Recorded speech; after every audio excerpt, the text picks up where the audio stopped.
IVF చికిత్సలో 25% భారీ discount, free doctor consultation, free ultrasound scan, logo launch, Andro max advanced male infertility centre ను కూడా ప్రారంభించారు. చంద్రబాబు గారు వ్యాఖ్యానించారు. దాని మీద మీ అభిప్రాయం మేడం, అంటే ఉచితంగా ఇసుక పంపిణీ చేయడం మంచిదేనంటారా? ఇసుక ఎవరు ఊరక చేయరు, ఆయన ట్యాక్సీ కట్టకుండా వస్తుంది అంటున్నారు, వచ్చిద్దో రాదో కూడా తెలియదు. 8వ తారీఖు నుండి ఇది విడుదల చేయాలని అంటున్నారు. దాని మీద జరిగే అవకాశం ఉంటుందంటారా? గతంలో ఇసుక మీద చాలా దోపిడీలు అక్రమాలు జరిగినాయి కూడా అంటున్నారు. అలాంటి ఏం లేకుండా ఇప్పుడు ఆన్లైన్ విధానం ద్వారా ఆన్లైన్ లేకుండా వచ్చిద్ది అన్నారు. ఆన్లైన్ పెడతారంట, రాతపూర్వకంగా పెట్టడం వల్ల ఇబ్బందులు పడుతున్నారు, అందుకని ఆన్లైన్ ద్వారా పెడతామని అంటున్నారు. దాని మీద మీ అభిప్రాయం? ఇసుక ఇస్తే చాలా మంది జనం ఇల్లులు కట్టుకుంటారు ఫ్రీగా. ఇసుక రేటు ఉన్న ఆగేది లేదు, ఇసుక రేటు లేకపోయినా ఆగేది ఎవరున్నారు, అందరూ కట్టుకుంటానే ఉండారు. ఆయన వచ్చినప్పుడు ఆయన పథకాలు మారుతుండే, ఆయన వచ్చినప్పుడు ఆయన పథకాలు మారుతుండే. ఇక బస్ ఫ్రీ అన్నాడు. తెలంగాణలో దన్నుకొని వస్తున్నారు, ఏడైతే ఇంకా దన్నుకొని వస్తారు. ఆడ తెలంగాణలో ఆడవాళ్ళకి కాళ్ళు తగిలితే కాళ్ళు మొక్కుంటాం, మన ఆంధ్రాలో అట్ట కాదు, ఇంకా తన్నే మాట్లాడతారు. అది పెట్టాకంటే ఛార్జీలు తగ్గించేది నయ్యి. అంటే ఫ్రీ బస్సుల వల్ల లేడీస్కి ఉపయోగం లేదంటారా?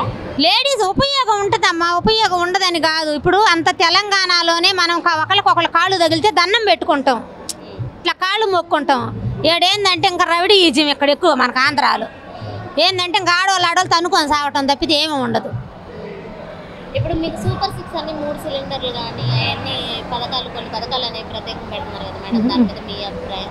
ఏమో వచ్చినప్పుడు ఇచ్చినప్పుడు జగన్ అయితే అన్ని ఇచ్చిండు, ఏనకోడిస్తే బాగా ఇచ్చిండు అనుకుంటారు. ఏమి ఇచ్చిండంటే అప్పుడు ఆడపిల్లలకి బళ్ళ స్కూల్కి పోయే వాళ్ళకి ఇచ్చిండు, 45 సంవత్సరాలు అదే ఇవ్వాలంటున్నా నేను కూడా.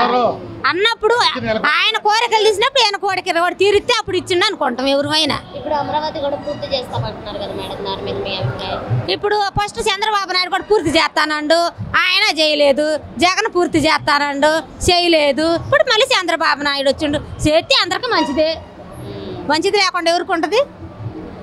ఇప్పుడు వాలంటీర్ వ్యవస్థ ఉంటుందంటారా, తీసేస్తారంటారా? అది వాళ్ళు పెద్దోళ్ళు ఇష్టం అమ్మ, మనకేం తెలుసు. ఇంకా ఉంటారో పోతారో తెలియదు కదా, ఇంకా పెట్టలేదు కదా. ఇప్పుడు సచివాలయం ద్వారా ఇస్తున్నారు. ఇప్పుడు అన్న క్యాంటీన్లు కాకుండా డొక్కా సీతమ్మ క్యాంటీన్లు కూడా ప్రవేశపెట్టాలని పవన్ కళ్యాణ్ గారు వ్యాఖ్యానించారు. దాని మీద మీ అభిప్రాయం?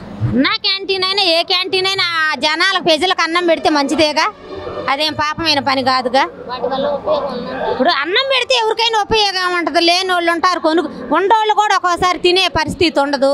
టయానికి బస్సులు లేక, టయానికి అందక, ఎక్కడో ఉంటే అన్ని తిని వెళ్ళిపోతారు కదా. అన్నం ఉంటే ఎవరికైనా మంచిది. IVF చికిత్సలో 25% భారీ discount, free doctor consultation, free ultrasound scan, logo launch, Andro max advanced male infertility centre ను కూడా ప్రారంభించారు.